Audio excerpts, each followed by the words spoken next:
Insolvencies in Canada have just hit a 15-year high. Yes, you did hear that correctly. In 2024, insolvencies jumped 12.1% when you compare that to 2023. Business insolvencies jumped nearly 29%. So that's obviously not just a little blip here. It is a red flag. Something is going on. I want to look at what's behind those numbers. Importantly, should we brace ourselves for more in 2025? Let's break that all down right now. According to the Office of the Superintendent of Bankruptcy, in 2024, Canada saw a 12.1% increase in insolvencies, and business insolvencies spiked 28.6%. Now, the Canadian Association of Insolvency and Restructuring Professionals, they reported around 375 insolvencies a day, and that is now at a 15-year high. Now, Andre Bolduc, he is the chair of the association, and he talked about the ongoing financial challenges, and he says, the rise in consumer insolvencies last year highlights the severity of the financial pressures many Canadians are experiencing, exacerbated by rising living costs and economic instability. And sadly, these pressures are expected to continue into 2025, made worse, of course, by the potential new tariffs, the impact of mortgage renewals, which could burden households even further with higher monthly payments, even though the Bank of Canada has, of course, cut rates from 5% down to the current 3% since June of last year. So they've been trying, but we're still seeing a lot of pressure there.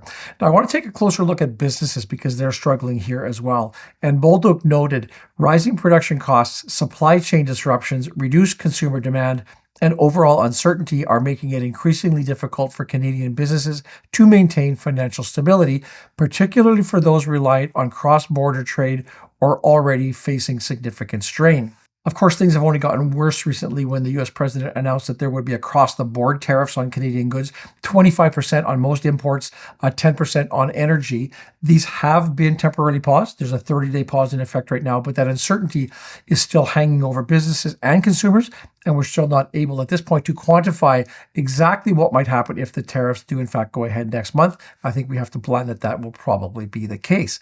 Now, I want to shift now to a multi-billion-dollar problem right inside of Canada here. Put the tariffs aside, the dispute with the U.S. we're talking about right here in Canada.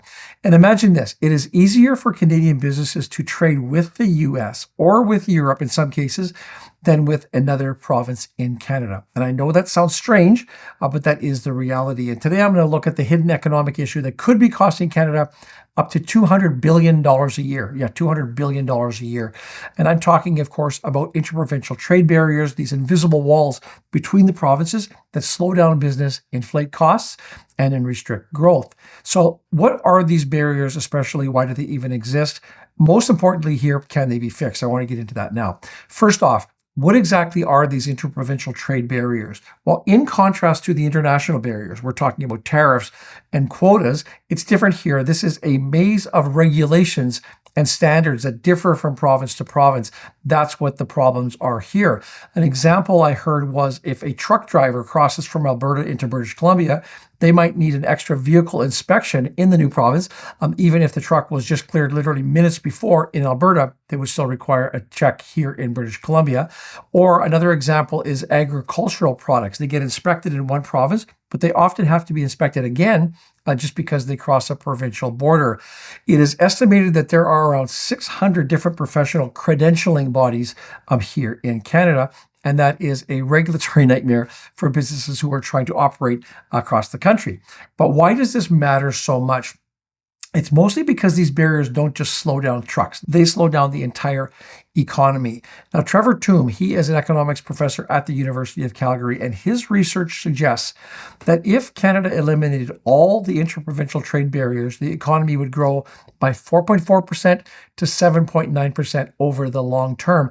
And he says that would amount to between $100 and $200 billion per year, or somewhere between $2,900 and $5,100 per person. The kicker to all this is that a lot of our trade is heading overseas, and in some cases, it's literally easier for a company in Toronto to trade with Europe than to do business with another company in Vancouver. So what is being done about all this? I guess that's sort of the million-dollar question here. Back in 2019, the federal government rolled out the Canadian Free Trade Agreement, and the goal is to harmonize some of the rules between the provinces.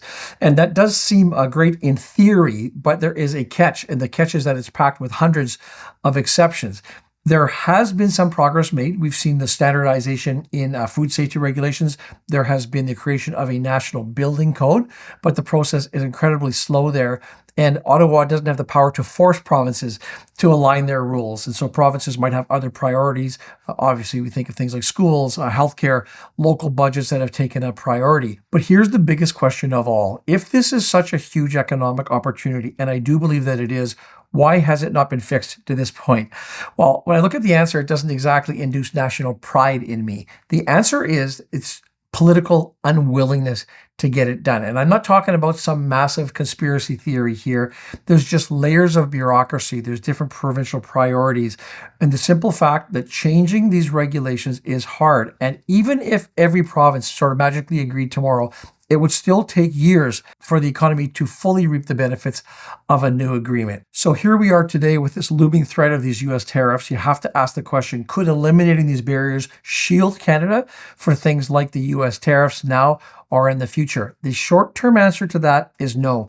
And as Toom puts it, there's no avoiding a recession if the US slaps a permanent 25% tariff on Canada. But longer term, removing these hurdles could boost productivity, and that would make Canada's economy more resilient against global shocks. I want to ask you, what do you think? Is it a no-brainer that Canada should have fixed these ages ago? Or do you think that the political hurdles are just too high to get this done? Drop your thoughts in the comments below. That is all for today's video. As always, I thank you for watching. I look forward to seeing you again soon.